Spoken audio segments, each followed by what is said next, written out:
তো দ্রুত গতিতে ছুটে চলছে আমাদের নৌকা। তো আপনি কত বছর যাবত এই চরে যাতায়াত করেন? 10 থেকে 15 বছর। দেখেন কত চমৎকার ওয়েদার। তো এই সামনে হচ্ছে নৌকা ঘাট, আর এই যে কি রাস্তা, এই রাস্তা দিয়েই অটো দিয়ে আসলাম। তো ওইখান থেকেই নৌকা ছাড়বে, নাটোয়া নৌকা ঘাট।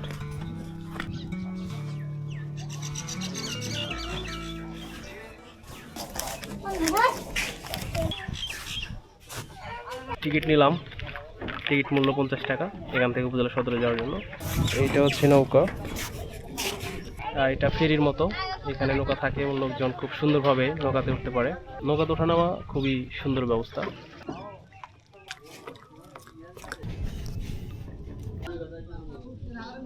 উপজেলার উদ্দেশ্যে আমাদের নৌকা ছেড়ে দেওয়া হলো। তো দ্রুত গতিতে ছুটে চলছে আমাদের নৌকা। যদিও এই শুকনো মৌসুমে নদীর ওইদিকে সব চর পড়ে গিয়েছে, পুরো নদী শুকনো। জাস্ট এইখান দিয়ে একটা ছোট্ট খাল আছে, আর সেই খালের মধ্য দিয়ে আমাদের নৌকা ছুটে চলছে। এখানে বাচ্চারা গোসল করতেছে এবং নদীর এই সাইডে বিশাল বড় কাচার।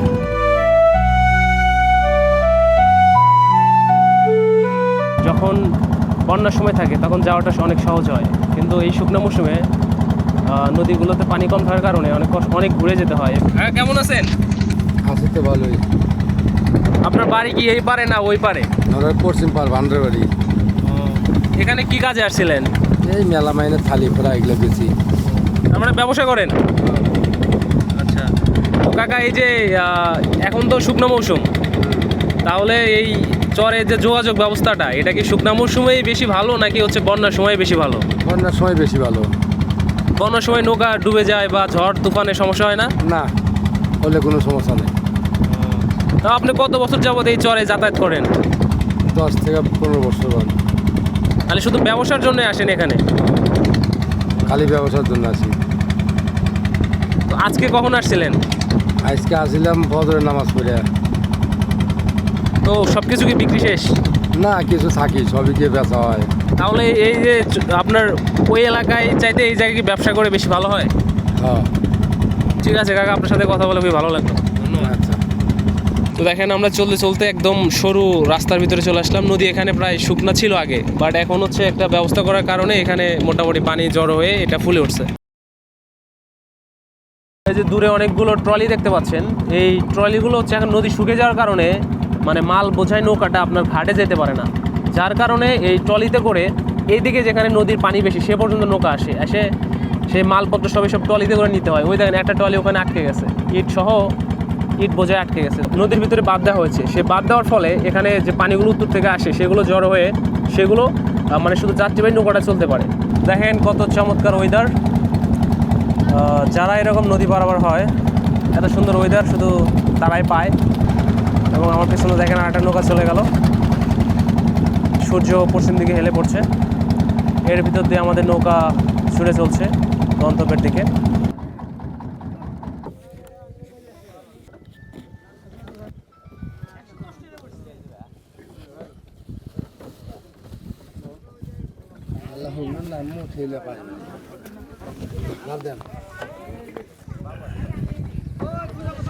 তো আমাদের নৌকা কেবলে মাছ পথে চলে আসছে।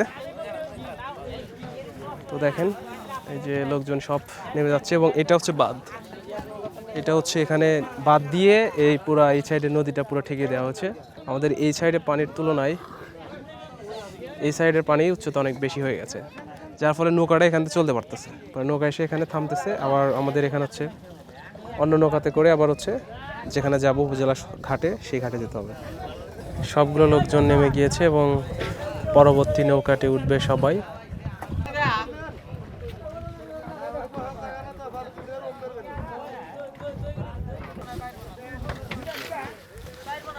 নৌকাতে আমি উঠে যাই, নইলে আমাকে রেখে চলে যাবে।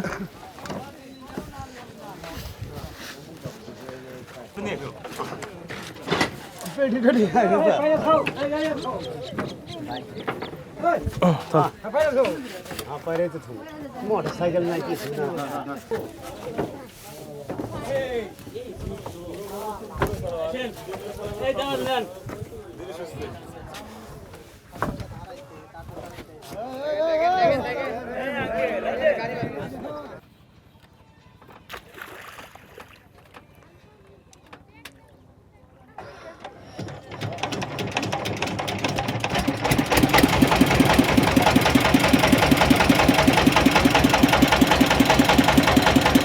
আমাদের নৌকা স্টার্ট করা হইলো। এখন আর কোনো নৌকা চেঞ্জ করতে হবে না। এই এক নৌকায় আমরা একদম গাজীপুর উপজেলায়, আমাদের উপজেলা সদরে পৌঁছে যাব। দেখতে পাচ্ছেন ডেজার, এটা মাটি ঘোড়া ডেজার আনা হয়েছিল, বাট ডেজার ব্যর্থ, কারণ এত নদী শুকিয়ে গেছে যে এটা ডেজার দিয়ে খনন করে সম্ভব না, সেজন্য ডেজার দিয়ে আর কিছু হয় নাই।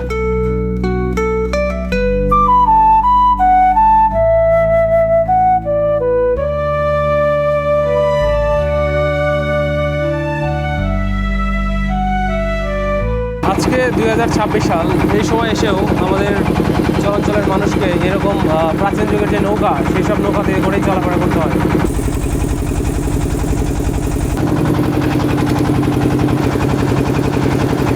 দেখতে দেখতে আমরা প্রায় আমাদের উপজেলায় যে হাট আছে সেখানে পৌঁছে গেছি।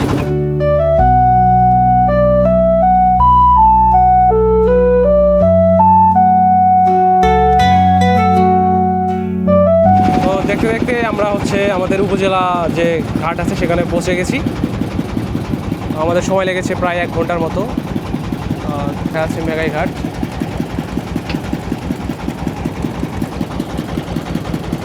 দূর দিয়ে একটা জেলেদের নৌকা চলে যাচ্ছে। বারে গেলেই নৌকাটা যাবে নাকি?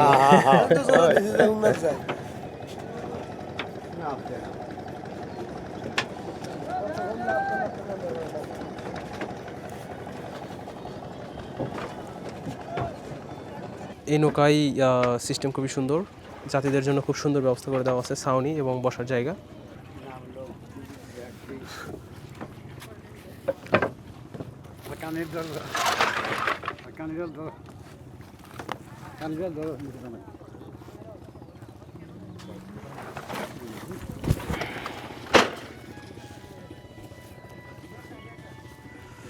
তো চলে আসলাম আমাদের উপজেলা সদরে। আজকের ভিডিওটি এই পর্যন্তই। আশা করি আপনাদের এই যাত্রাপথটি খুব ভালো লেগেছে। চরের এই যাত্রাটা খুবই রোমাঞ্চকর। প্রতিটা সময় ভালো থাকবেন সবাই।